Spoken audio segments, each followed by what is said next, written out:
Hello, everyone. My name is Vinod, and welcome to Career Bolt. I'm a faculty at IIT Palakkad, and one question I'm answering today is very simple. Why do some companies pay more than other companies? So you can see, for example, the finance companies, consulting companies, they pay really well compared to, say, traditional core engineering jobs. There are jobs in finance, for example, high frequency trading companies like Optiver and Jane Street, which pay very well. So the question is, why do they pay so much more than, say, a core engineering job? After all, aren't people doing the same work? So, good question. The answer is what we're going to discuss today. So, the first part of my answer is that really what matters is not necessarily the skill of the students, but the nature of the industry you are in. So, if you're looking at the nature of most core engineering jobs, the jobs tend to be in industries where the profit margins are wafer thin. So you know what? Ultimately, there is revenues for the company, and from there, the expenses for running the company is deducted, and ultimately, whatever is left is the profits. So employee expenses tends to be part of the expenses. So as the profit margins decrease, the company has less to invest for the next year. So in terms of what they want products to happen for the next year, that there the contribution is going to be minimal, or they have less to give back to employees in terms of stock buybacks and options and so on. So big tech companies typically have got huge profit margins. For example, if you take a company like Google, it has got a profit of around, just by the search engine businesses are alone worth around $100 billion. Most of it profits. The expenses are minimal. So when you have a large revenues and a large profit pool, it's much easier and more likely that you will share it with the employees. On the other hand, if you're looking at, say, a company like a core manufacturing company, like, say, Larsen and Toubro, it's going to be a lot more complicated because Larsen and Toubro lives on contracts. So it has a bid for contracts, and the folks who give the lowest cost contracts usually win the contract. So if Larsen and Toubro pays the employees really well, and their uh, profits are going to be minuscule, then what happens is when they bid for contracts, they have to bid higher, and that will ensure that they do not get the contract. So most companies have understood in the space of manufacturing and core infrastructure that you really cannot pay too much to employees because their profit margins are thin, and you want to live on the basis of contracts. So clearly, the folks in that industry will not be paid as much as folks in big tech. So what about folks in, say, a high frequency trading? What's happening with them? Why are they getting paid a lot more?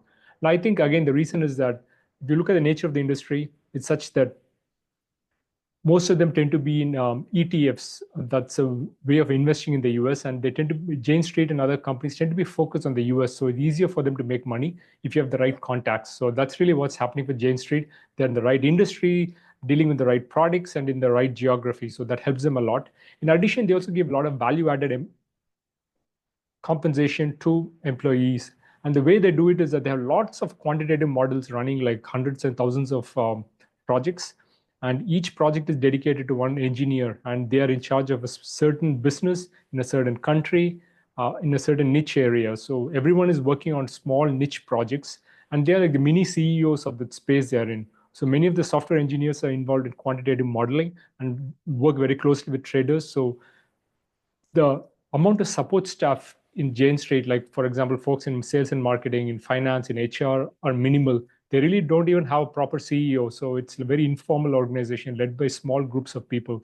So the less the number of people working in the organization, the more likely that the revenues generated by each engineer is going to be spread back to them without being spread to all the support staff. So that's really the way Jane Street is able to pay way higher than competitors.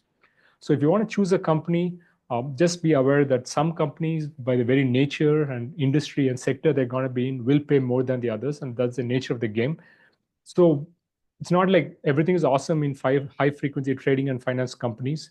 They have issues like extreme work-life imbalance. You're on call 24 hours a day, most of the days in a year. You cannot take days off. The moment you don't perform well, you can be thrown out during performance appraisal and be replaced by younger, more enthusiastic person. The more you go up, the more compensation you're going to make, and the more you have to justify yourself. So just quitting and joining another company will not be easy because others will not pay you the same compensation as what you got paid earlier. So you are forced to be in that company without being able to quit. That's called a situation of golden handcuffs.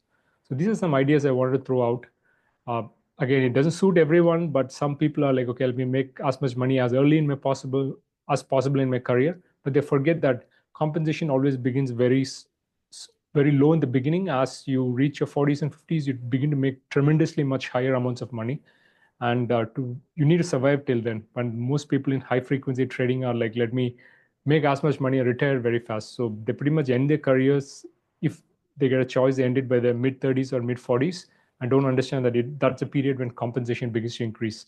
So again, it's a mixed bag of too much workload early on in career versus too little workload early on in career, too much compensation early on in career versus too little compensation early on in career. So you got to choose what makes the most sense for you. So hopefully you got some tips by listening to this conversation. Let me know in the comments below. Again, if you have any questions, thoughts, and so on, and do share this video with other folks if you haven't already, and do subscribe to my channel if you haven't already. Cheers, everyone. Bye-bye.